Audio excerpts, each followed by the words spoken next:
All right, 8:07 now, and joining us this morning to talk about youth crime and how it affects our community is the Reverend Kenneth Whalum. Rev, good morning to you. You saw this, I guess you've seen this horrible video by now. Let me start off by just getting your thoughts on what we saw. Let's be crystal clear about one thing, Ernie. What happened on that Kroger lot in walking distance of this building was an act of domestic terrorism. It was domestic terrorism, Ernie. The young people who participated in administering those beatings were not human beings, Ernie. They were savage beasts.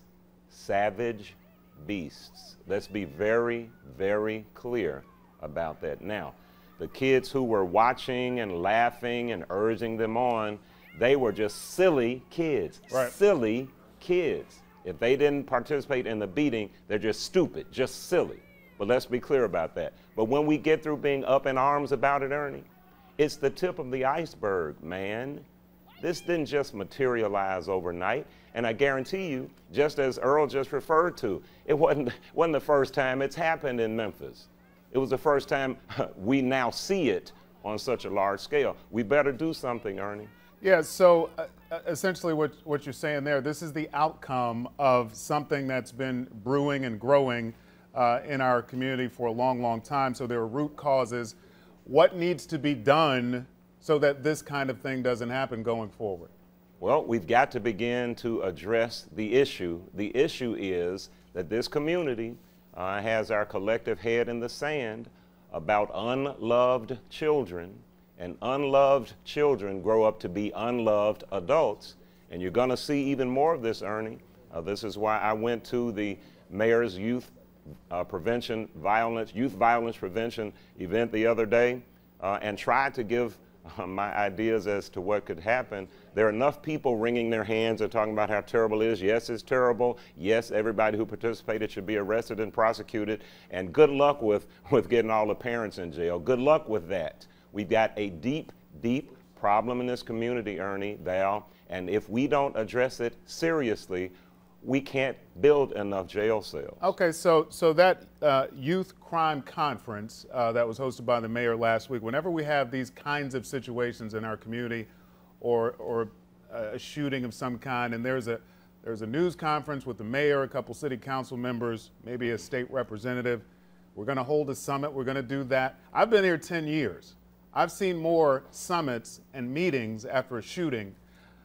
Do we ever get to the root causes of these problems and some solutions for those root causes at these meetings like the one you were at last week? No, but one thing that came out of that meeting was that I sent the mayor a letter, I sent it to you guys earlier, in which I outlined a clear plan to at least get us to the place where young people will buy in to standing down on criminal activity. Ernie, when I put forth these kinds of ideas, people say, oh, there's Whalum again. No, I'm telling you, if we will address the children themselves, address young people themselves. Listen, man, the police chief knows who Fam Mob is. The police know who the leadership of Fam Mob is. They know who they're dealing with. We've got to begin to address them. And I'm telling you, y'all don't want to hear this, but the $57 million, that is a part of the root cause. And until we do something about it, if I'm the only person crying about it, fine. You need to get you some more guns, get some more jail cells, get some more police, and you still won't be able to prevent this kind of foolishness because it is becoming ingrained in the hearts and minds of children who don't believe that they are loved.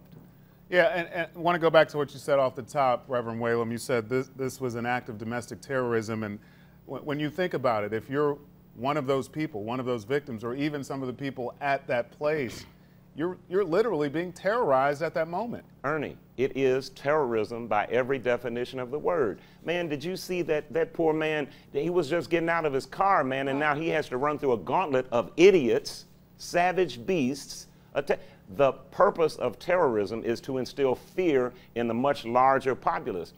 Ernie, if we don't get a grip, I'm telling you, man, it's just the tip of the iceberg. But it's not. I have hope because we can do it. but we've got to have elected leadership who are in touch with what's going on. How in the world could anybody in Memphis, Tennessee be shocked about what has happened? How? You said you wrote that letter, and I just want to, for parents watching right now, I want to ask you, I haven't seen your letter. Is there anything in that letter, Reverend Whalum, that a parent watching now, concerned about his or her son or daughter, for that matter, that they could do going forward to make sure their child isn't involved in something like this? Ernie, I honestly believe that parents, for the most part, are doing the best they can. But Ernie, trust me, if you believe that the majority of those children Saturday night at CC's and Kroger's have parents who give a damn, you're mistaken. We've got parents, Ernie, who are mentally ill.